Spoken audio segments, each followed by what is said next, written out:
Africa is not a continent without heroes. It is a land of mothers, warriors, prophets, and kings. But some names echo across centuries, not just for what they did, but for what they stood for. In the early 20th century, as the world's empires reached deeper into African soil, one woman would rise in defiance. Her name was Yaa Asantewaa. She was not born into war. She was not raised with a sword. But when her people faced humiliation and spiritual death, she became a warrior queen who shook the foundation of colonial power. This is her story. To understand Yaa Asantewaa, we must first understand the world she came from, the Ashanti Kingdom.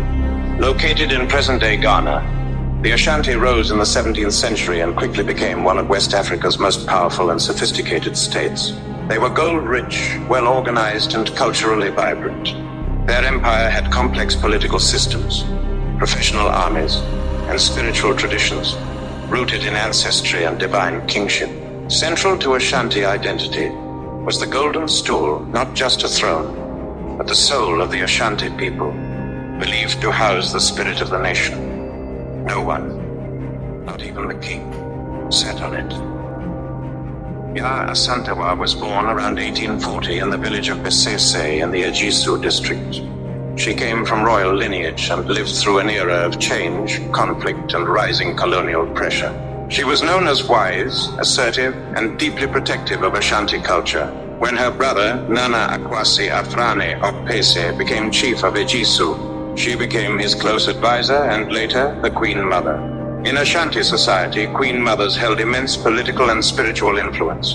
They were kingmakers and often wielded the power to nominate and depose rulers. Yaa Asantewaa's intelligence, resolve, and deep spiritual grounding made her an unshakable pillar of leadership. By the late 1800s, the British Empire had grown increasingly aggressive in the Gold Coast. After multiple wars, they eventually annexed the Ashanti territories into the Gold Coast colony in 1900. In a final act of cultural violence, British Governor Sir Frederick Hodgson made a shocking demand. He wanted to sit on the Golden Stool. The Ashanti were horrified. This was more than colonization, this was a desecration of their soul. When Ashanti leaders hesitated, many afraid of what another war would bring, it was Yaa Asantewaa who stood and spoke fire. If you, the men of Ashanti, will not go forward, then we will. We, the women, will fight. I shall call upon my fellow women. I shall lead them. We will fight the white men. We will fight till the last of us falls on the battlefield. Thus began the War of the Golden Stool in 1900, the last and fiercest Ashanti resistance against British colonization. Yaa Asantewaa, now in her late 50s or early 60s, became the commander of the Ashanti army.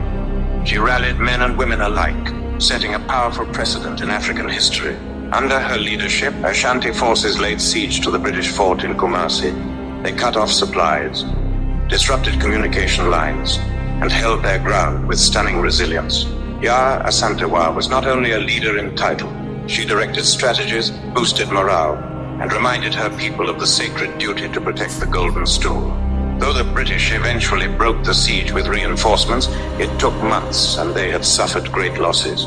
The British finally captured Yaa Asantewaa and over 30 Ashanti leaders. They were exiled to the Seychelles, a remote island off the coast of East Africa.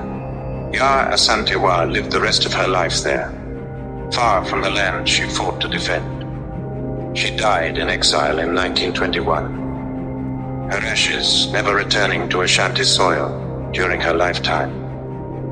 But exile could not erase her name, nor silence the legacy she had carved into the bones of history.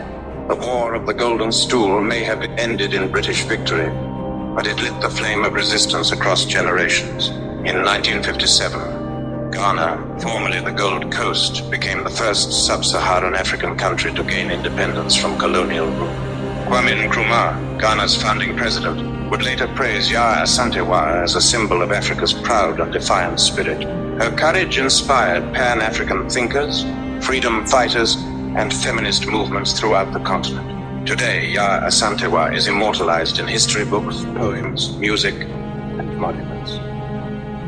The Yaa Asantewaa Girls' School in Kumasi continues to educate young women under the banner of her bravery. In 2000, a museum was built in her honor, though sadly destroyed by fire in 2004. Still, her memory burns brighter than ever.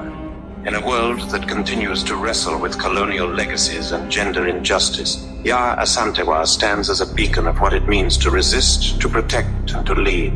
History often forgets the women who stood on the battlefield, but not this one. Yaa Asantewaa was not just a leader of the Ashanti. She was a protector of memory, of soul, of dignity. She did not wield power for power's sake. She rose because the ancestors demanded it, because the people needed it, because the Golden Stool, the very soul of her nation, was under threat. Her story is not just African history, it is world history, the story of a woman who proved that courage has no gender. And so, we remember her not just in song, statue, or school book, but in every act of resistance, in every woman who rises, in every people who say, enough. Warrior queen, defender of Ashanti, mother of African resistance. Her soul lives on.